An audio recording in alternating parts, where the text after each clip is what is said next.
बिहार विधानसभा चुनाव का बिगुल बज चुका है और चुनाव से पहले ही सियासत में शहमात का खेल शुरू हो गया है। आरजेडी और कांग्रेस की साझा वोटर अधिकार यात्रा पूरी हो चुकी है। महागठबंधन की कई बैठकें हो चुकी है, लेकिन सबसे बड़ा सवाल अभी भी बीच में अटका हुआ है। आखिर बिहार में इंडिया अलायंस का मुख्यमंत्री चेहरा कौन होगा? तेजस्वी यादव खुद को मुख्यमंत्री उम्मीदवार बता चुके हैं। लालू प्रसाद यादव का भी यही ऐलान है। सर्वे भी उन्हें जनता की पहली पसंद दिखा रहा है। लेकिन कांग्रेस, खासकर राहुल गांधी, अब तक तेजस्वी को आधिकारिक तौर पर सीएम उम्मीदवार घोषित करने से बच रहे हैं। तो सवाल तो उठता है कि ये कांग्रेस की दुविधा है या फिर कोई नई रणनीति का दांव खेला जा रहा है। नमस्कार, मैं हूं चेष्टा नागर, आप देख रहे हैं द हिंदी टॉप। इसी पर विस्तार से बात करेंगे आखिर हम कि इंडिया अलायंस के अंदर चल क्या रहा है बिहार के अंदर। बिहार की राजनीति हमेशा से ही जटिल समीकरणों और जातीय संतुलन पर टिकी रही है। आज जब 2025 का विधानसभा चुनाव नजदीक है, तब विपक्षी महागठबंधन, जिसे अब इंडिया अलायंस कहा जाता है, अपनी तैयारियों में जुटा हुआ है। लेकिन सबसे बड़ी पहेली है कि गठबंधन का चेहरा कौन होगा। आरजेडी प्रमुख लालू प्रसाद यादव ने पहले ही स्पष्ट कर दिया था कि उनका वारिस और पार्टी का चेहरा तेजस्वी यादव ही होगा। तेजस्वी ने खुद को भी कई बार यात्रा और रैलियों के दौरान कहा कि गठबंधन का नेतृत्व करने के लिए वो तैयार है। हाल ही में आए सी वोटर सर्वे में भी यही देखा गया कि जनता की पहली पसंद तेजस्वी यादव ही है। लगभग 37% लोग उन्हें बिहार का अगला मुख्यमंत्री देखना चाहते हैं, जबकि नीतीश कुमार के लिए यह आंकड़ा महज 18% है। यानी जमीनी स्तर पर तेजस्वी की लोकप्रियता साफ दिखती है। इतना साफ जन समर्थन और लालू यादव के ऐलान के बावजूद कांग्रेस और राहुल गांधी अभी तक इस पर चुप्पी साधे हुए हैं। वोटर अधिकार यात्रा के दौरान जब पत्रकारों ने राहुल गांधी से पूछा कि क्या तेजस्वी महागठबंधन के सीएम उम्मीदवार होंगे, तो राहुल ने हर बार जवाब टाल दिया। ये खामोशी अपने आप में बड़ा संकेत है। कांग्रेस के सूत्र कहते हैं कि पार्टी अभी तेजस्वी के सीएम फेस को घोषित करने के जोखिम नहीं लेना चाहती। वजह साफ है, बिहार की राजनीति जाति आधार पर बटी हुई है।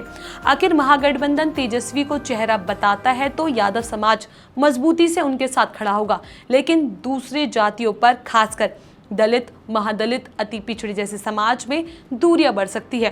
कांग्रेस को डर है कि ऐसे होने पर बीजेपी और जेडीयू इसका फायदा उठाकर इन वोटों को अपने पाले में ले जाएंगे। अब बात कर लेते हैं कि कहीं कांग्रेस 2024 का फॉर्मूला लगाने की तैयारी में तो नहीं है। कांग्रेस ने 2024 लोकसभा चुनाव भी बिना पीएम फेस घोषित किए लड़ा था।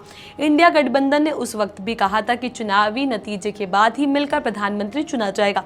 ठीक उसी फॉर्मूले पर कांग्रेस बिहार चुनाव में उतरना चाहती हो, यानी अभी किसी को चेहरा ना बनाया जाए ताकि सभी वर्गों के वोटरों को जोड़ा जा सके। तो वहीं दिल्ली में हुई बैठकों में राहुल गांधी और मल्लिकार्जुन खड़गे ने तेजस्वी से कहा कि अगर महागठबंधन जीतता है तो उन्हें सीएम बनाया जाएगा, लेकिन चुनाव के दौरान उनका नाम न लेना करना जल्दबाजी तो नहीं। कांग्रेस का कहना है कि बिना चेहरे तय किए चुनाव लड़ने से सभी नेता और सभी जातियों के वोटरों को ये संदेश जाएगा कि जीत के बाद साझा नेतृत्व होगा। तेजस्वी यादव हालिए अब बैकफुट पर नहीं जाना चाहते। लालू यादव के बाद पार्टी को अकेले संभालना, युवाओं के बीच लोकप्रिय होना और लगातार विपक्ष की राजनीति करना, ये सब उन्हें मजबूत दावेदार बनाता है। यही वजह है कि वह अब अपने नाम की घोषणा खुद ही करते रहते हैं और रैलियों में जनता को भरोसा दिलाते हैं कि अगली सरकार उनकी होगी। सर्वे साफ कहता है कि बिहार की जनता तेजस्वी को नीतीश कुमार से ज्यादा पसंद कर रही है। नीतीश की लोकप्रियता लगातार घट रही है। दूसरी ओर राहुल गांधी और कांग्रेस के लिए बिहार में जनता सीमित है। ऐसे में अगर कांग्रेस तेजस्वी को चेहरा घोषित करती है तो महागठबंधन को और भी मजबूती मिलती है, लेकिन कांग्रेस अपनी राजनीतिक गणित साधने के लिए दांव खेल रही है।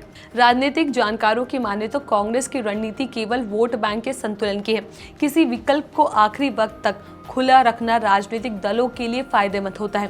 कांग्रेस यही कर रही है कि वह तेजस्वी को नकार भी नहीं रही और ना ही पूरे तरीके से समर्थन कर रही है। अब सवाल यही है कि कांग्रेस की यह रणनीति दाव है या दुविधा। तेजस्वी यादव पर जनता का भरोसा है, लालू यादव का आशीर्वाद है और गठबंधन का समर्थन भी है। लेकिन कांग्रेस की खामोशी ने सस्पेंस बना दी है। आने वाले महीनों में यही सस्पेंस बिहार की राजनीति को और भी दिलचस्प बनाएगा। तो आपने देखा, बिहार विधानसभा चुनाव से पहले ही महागठबंधन में सबसे बड़ा सवाल बना हुआ है। तेजस्वी यादव का चेहरा, कांग्रेस और राहुल गांधी सीधे तौर पर उनका नाम क्यों नहीं ले रहे हैं? क्या यह राजनीतिक दाव है या फिर दुविधा? जनता का मूड तेजस्वी के साथ है, लेकिन कांग्रेस अपनी रणनीति पर चल रही है। अब देखना होगा कि खामोशी बिहार की राजनीति को किस दिशा में लेके जाती है। आपका इस खबर पर क्या कुछ कहना, अपनी राय हमें नीचे कमेंट बॉक्स में जरूर बताएं। ऐसी और भी वीडियोस के लिए आप हमारे चैनल द हिंदी टॉप को सब्सक्राइब कर लें। इसके अलावा आप हमें एक्स, फेसबुक और इंस्टाग्राम पर भी फॉलो कर सकते हैं।